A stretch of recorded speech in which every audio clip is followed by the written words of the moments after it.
Question. Did you know that you too can actually make your own fast food at home? I mean it. Back in a minute.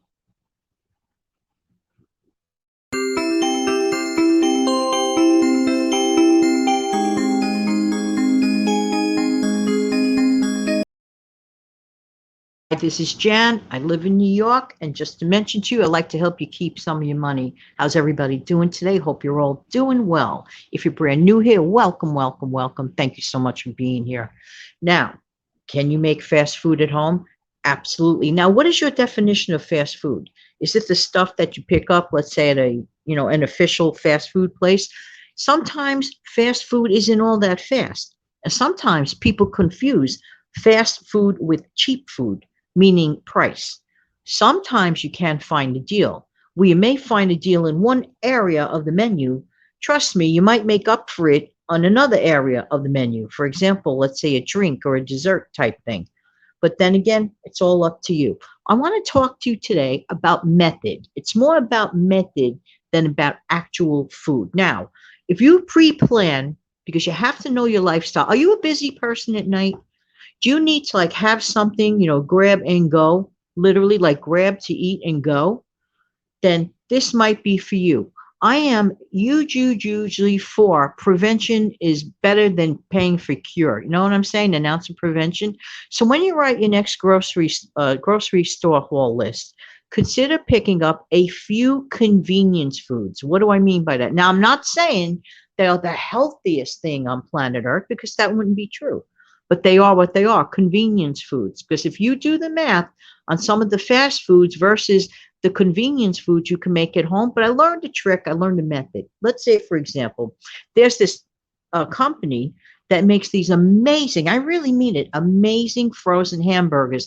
I spoke about this at length about a year ago. Let me tell you something. You get like six, they're already cooked. All you are doing is heating them up.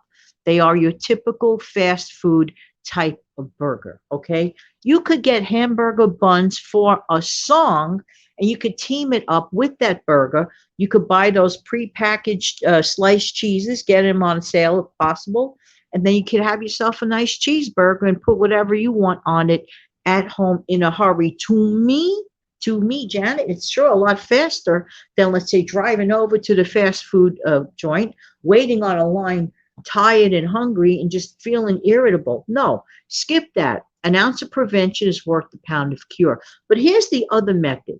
No matter what convenient way or fast food method that you decide to do at home in the comfort of your own home and saving time, effort, and energy, always try to keep one element of a fresher item. Usually at the official fast food restaurant, you're not necessarily always going to be able to get that fresher item. For example, let's say that you go somewhere and you get potatoes at this place, processed potatoes, processed fries, okay? Suppose you had made your own home fries already in advance. You have some left over. Heat them up, for example, and team it up with that burger that you put together yourself. That is a fresher element, for example. Or if you have some broccoli, steamed broccoli on the side, or a little bit of a fresh garden salad pre-done, do it early in the day. You won't have to deal with it at night. You don't feel like slicing, dicing, and chopping at night. Totally understandable. Okay.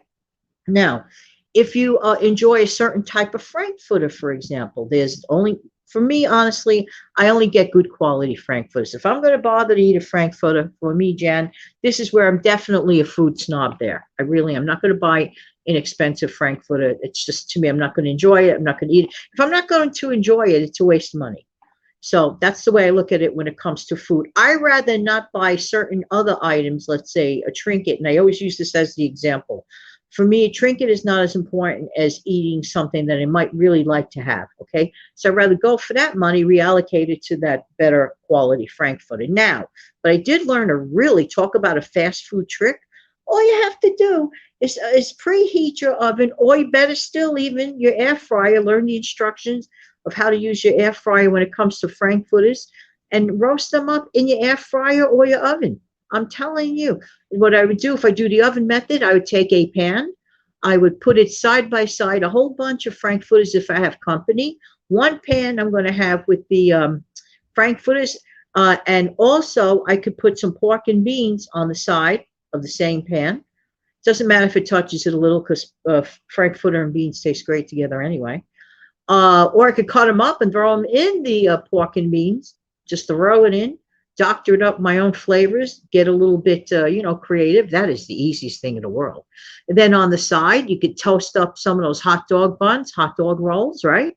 And if you want, you could heat up a can of sauerkraut or onions. They sell that all separately. And I have a really, really good homemade Frankfurter onion topping recipe that I could always indicate or talk about in another video. It's really, really good.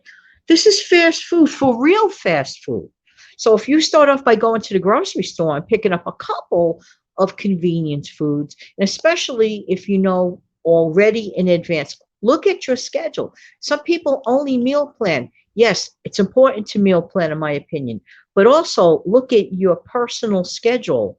Do you have to work that night? Okay, sometimes I have to do pre-recorded shows at night and interview people on the pre-records, and it's like at a time that I'm not used to, for example. So on that night, that's the night I want to have something very simple, very go-to, very, when I'm done with my pre-record, just like literally just heat it up and the whole thing is there. So this is why I'm highly recommending that anybody can actually do this. If you think about it, you will be saving money. I don't know if you've ever done this just for fun. It just takes about a minute or two, especially these days because we're online, right? On the internet, we have the gift of checking through any sort of search engine. But make a long story short, to check into the prices of like some fast food items and compare it to what you, for example, are most willing to spend. Getting back to the hamburgers again as an example, these hamburgers are of generous size. I'm telling you, it's just I even surprised a friend of mine when I had an unexpected company. I'm like, oh my gosh, what am I going to make last minute? Then I remember, oh, good. So I popped this, convenience food the burger itself, into my air fryer. I made the person a cheeseburger, and they were like, oh, thank you. That person really enjoyed it and was looking for a second. I could tell. So I said, would you like some more? I have plenty. And it was right there. And I just, like people smiling and enjoying food. So you don't have to go. You literally do not have to go and spend that extra money. And there is a difference, not to mention the gas. Let's think about that.